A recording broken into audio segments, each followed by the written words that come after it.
So much to my surprise, you guys seem to, out of nowhere, really enjoy the production to Gone Sour. I got a couple of requests for a walkthrough, so I might as well provide one. I did a short one on TikTok, but this will be more of a deep dive. Granted, also, I made this song a while ago.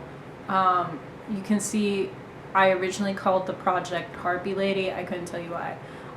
So let's just get right into it. So, okay.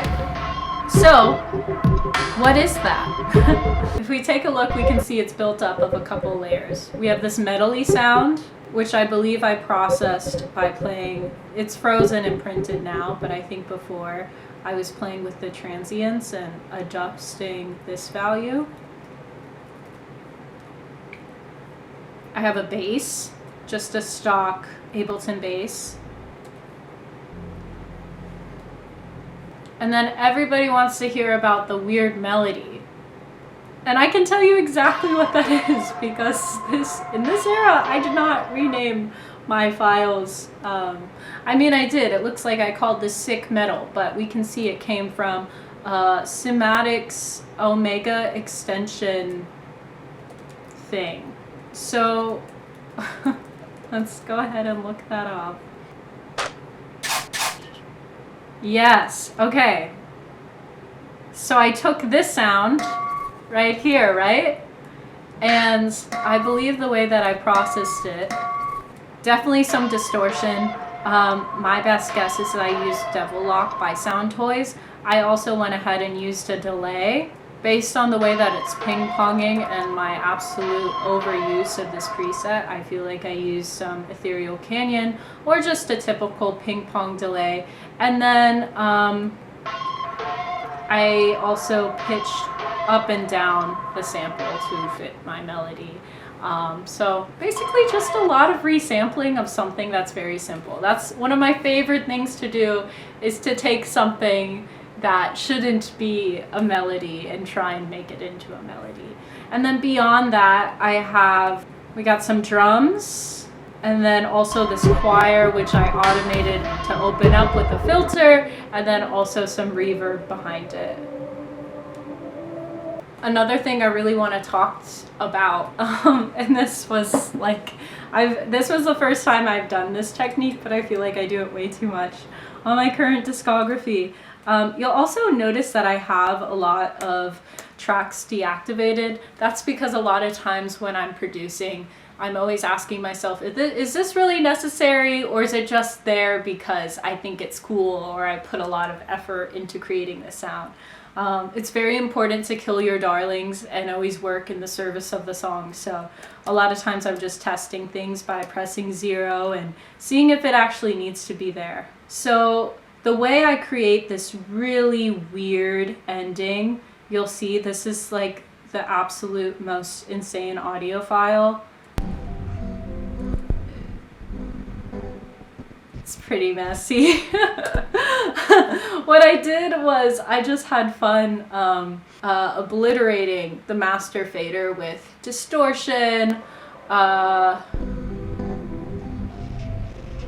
saturation, just processing in different ways. And also I turned off certain elements while I was doing that processing and printing it out. And then I printed out those separately. It looks like I slowed it down using a halftime plugin. I printed out the distorted master mix separate. And then I decided to put the main song in a separate grouping so that I could create some sort of blend. So you'll hear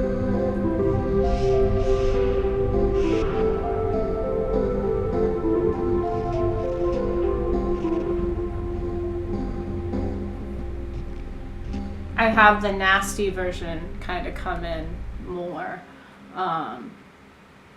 as the song goes sour until the end. So yeah, I think there was like some FKA Twigs song that did something of the sorts, and that really inspired me. Let's talk about vocals. pretty basic stuff, very reverbed out.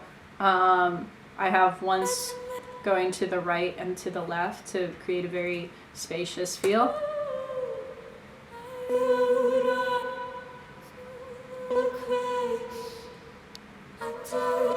You can also see that I emphasize certain words. I use Little Altar Boy by Sound Toys to create these little weird moments. There's also like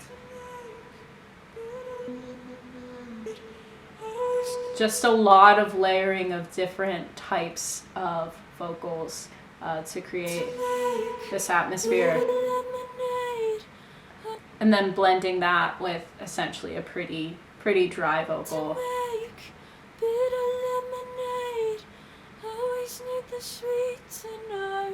So this was also a song where I had my first speaking section, I think, that I ever created. And so I really wanted to build that tension. And so you'll see the beat starts pretty sparse, and then I start to introduce some other elements slowly but surely. And while this is happening, I'm creating more urgency with my voice and my delivery of it,